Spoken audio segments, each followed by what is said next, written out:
this session, we're going to have a bit of a deep dive into the Predictive Index Hire product. So I'm going to jump straight in. So here we go. So I've just opened up my dashboard on my demo account. You'll see this is the main home screen. We have Design, Hire, Inspire, and Diagnose in this platform. You may only see whatever product you've subscribed to. If you look on the left in the top corner, we've got the Browse button. It's got a number of shortcuts.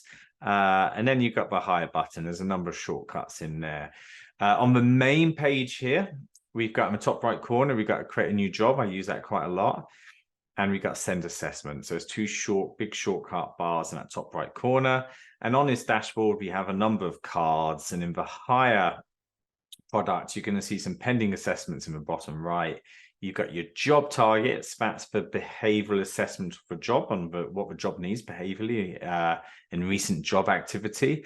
And the bottom left, you've got recently completed candidates or maybe employees.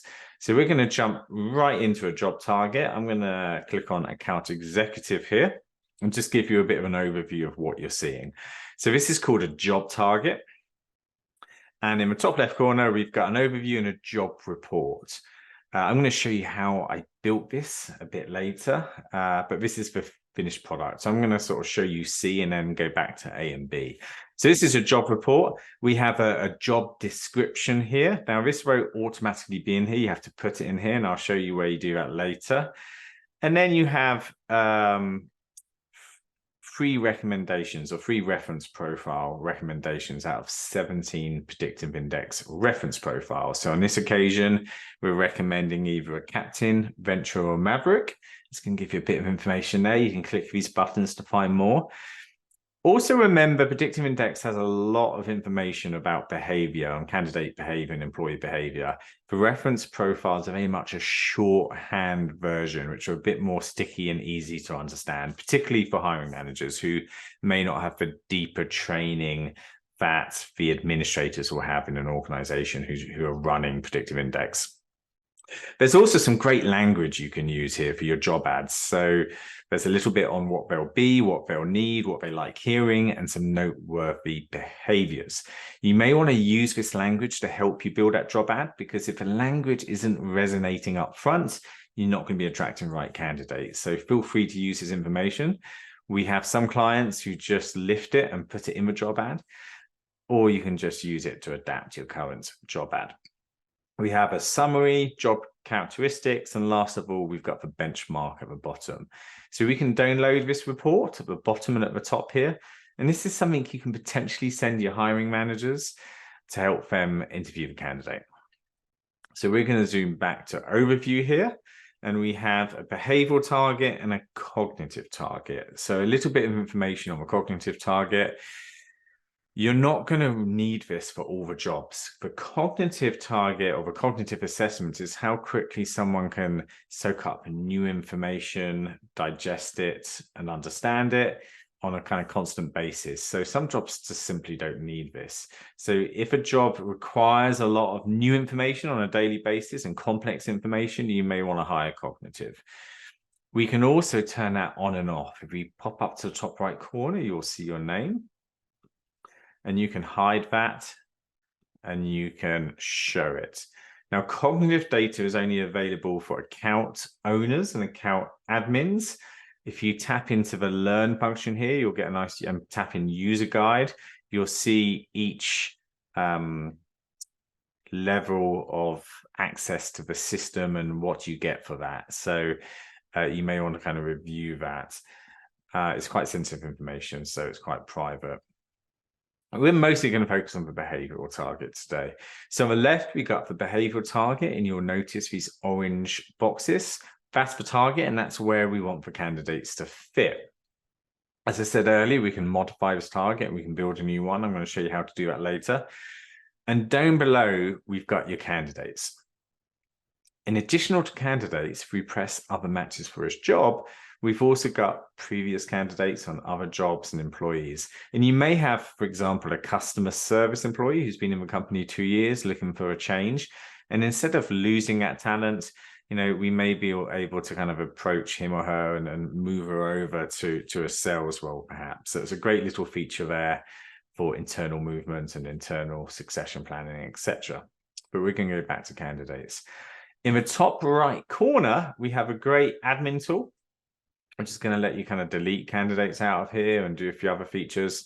Also, which is one of my favorite features, we can remove the names and emails for candidates, and that's going to help with DEI by removing that unconscious bias. And I'll pop the name back in for now. And then we can sort by behavioral match or cognitive match. So I'm going to sort by behavioral match, and we're going to start on Sadiq down here. Now, Sadiq, when I click on him, we're going to see his match, his alignment to a job up in the top here. So we can see the A, B, C, D. A is dominance, B is extroversion, C is patience, and D is formality. And we can see here that Sadiq's just not aligned to this job. This is going to be like putting a left-hand person in a right-hand person's job. Behaviorally, it's going to be a big stretch here.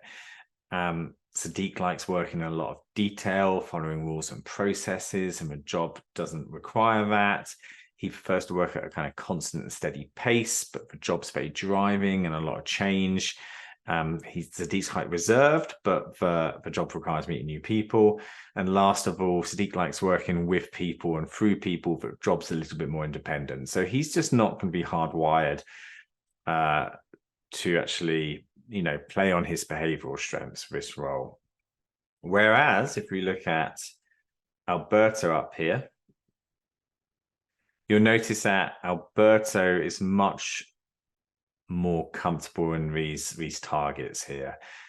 He's slightly out on the D, but as the stretch doesn't go past the midpoint and it's not a big stretch, that should be okay, but we'd like to test that in the interview stage. We'll be looking for awareness and coping mechanisms, and the software actually helps with that, and I'm going to show you in a second. That's it on the job target. We've got the ability to go deeper, but we're going to pick someone. Let's have a look. Let's pick Samantha here. Let's look at Samantha. Now, Samantha's out on a few areas here. And what we'd want to do is, during the development of this job target, look at the non-negotiables.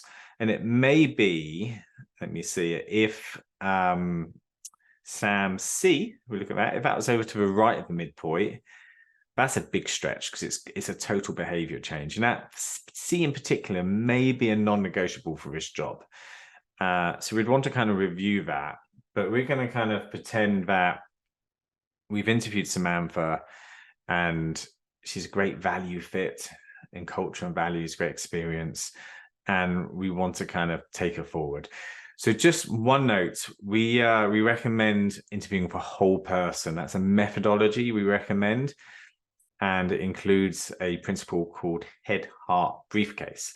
So the head being cognitive and behavioral, the heart being values and culture, and the briefcase being experience, skills, and qualifications. So maybe you have a candidate who's got great culture fit, great values, great experience, great qualifications, but is out on the PI. And we're not saying you shouldn't interview them. We're trying to use all this information to make a better informed decision. So just bear that in mind. But we're going to take Samantha forward here. We may be using predictive index earlier on in the interview stages or later. There's pros and cons for each. If you want to discuss that further, please reach out to me. But let's just say we're taking Samantha forward. So when we go to her page here, remember we got the ability to look at self-concepts and synthesis, for self being her natural behavior, self-concept being how she perceives she needs to adapt and stretch according to others. And last of all, the synthesis is a combination of both and is sometimes referred to as your observed behavior. So this is what we're going to see in the interview. The self-concept does have a shelf life, but the self doesn't change much. So we got an opportunity to look into a lot of detail. Now, there's a lot more information in the ABCDs, which you can manually read, but that requires doing the 2-day drive results Italian course. The software does do a lot of the heavy lifting. It's not going to be as detailed, but it's going to provide you with plenty of great information. So if we press pattern insights here, we can see on the left-hand side, it's going to be the strongest behavior, which is the formality. You'll see that Samantha's formality is the furthest from the midpoint. So that's going to be the more intense, predictable behavior there. And you'll see the C is the closest. That's going to be at the end. So I generally try and concentrate on those extremely and very behaviors. And last of all, it's going to look at the factor combinations. So factor combinations tell us a lot more about these individuals. And that's how the ABCDs talk to each other. So if we look at for B and D here, this measures informality. And we'll notice that the B and D is furthest apart. So it's going to be more predictable. So B over D is informal. If it was the opposite way around, B is to the left and D is to the right, it would be a very formal candidate. So a little bit more information there. But we're going to go into the interview guide here. So what the interview guide is going to do is give you a very standardized, robust process based on science, not gut, to help interview candidates. So it's going to look at Samantha's alignment to the job, and it's going to kind of check for that misalignment and look for coping mechanisms. So tell me about a time when you're required to lead a team in a project. The job needs someone very independent, wanting to put their thumbprint on projects, but Samantha's a little bit more collaborative. So it's kind of testing for that. Let's look at another. So let me have a look. Let's look at that C. It's going to test for strengths and then look for stretches. Describe a situation where you needed to solve a problem with little input from others. So this needs someone quite driving and also quite independent. And the A slightly out and the C slightly out. So it's kind of looking at that factor combination as well and telling us you may struggle with that a little. So it's going to look for awareness and coping mechanisms. And lastly, just a little bit of hiring on another level. We may also want to understand the team we're hiring into and what we're trying to achieve to help us make a good hire. So we've also got the opportunity to pair design with hire. And that's going to give us a little understanding for team dynamics and the strategy. You see these purple lines for strategy. And it may be that we want to build more strength in a certain area, or we want to balance the team out. As you can see in this example, for strategies very much in that top left quadrant, and the teams in the opposite quadrants. We may want to build some strength out in this top left quadrant, which is around teamwork and employee experience. But we're going to cover that another time. What I did promise you is I was going to show you how to build these job targets. So we have a number of ways to build a job. If we press that create a job in the top right corner, there's about 4 or 5 ways. We can use for predictive index data. Predictive index have been doing this for over 65 years. So for jobs that don't change much, organization to organization, maybe a bookkeeper, they much stay the same, whatever company you go to. For PI data, predictive index data is going to be pretty accurate. But an operations director could be very different organization to organization. So we may want to build our own target, and we've got a few options to do that. So if I tap in here, operations director, general and operations manager, we can press this. We can press, this is where you would put the job description in. Here we go, create job. Oh, we're going to choose a folder. We'll put, here we go, create job. So I can build one. This is going to recommend a captain. Start with this target, set target, assess candidates. So I can do that in a minute, under a minute. But as we said, an operations director could be very different company to company. So we may want to build a more specialist one. So if we go to create a new job, tap in operations again, we can select the PI data, press create job. Instead of pressing start with this target, we can press view additional options. Now we got a choice. We can actually do an inline assessment. We click here, and it's going to take me through a series of questions, a series of pages to help me build a job target. Taking responsibility for change and innovation, being responsible for security and company property. So we'll just systematically go through this form, and it's going to give us a job target. And we can do that pretty quickly. It's also got a cognitive section at the end. Now, we can go a step further and make it more accurate here. We may want to interview a few people to figure out what the job needs. So if we go back to additional options, let's press send to stakeholders. We can send that same job assessment to multiple stakeholders. So people who have been in the job, managers who know the job, anyone who knows that job is going to give you an indication of what they think the job needs behaviorally. We can also clone people. I call this my cloning machine. So we can pick, I'll give you an example. Let's click Zoe, Irene. There you go. So maybe you've got a big sales team and you've got some top performers. We can actually put the results in here. You would need Inspire to do this. And we can confirm.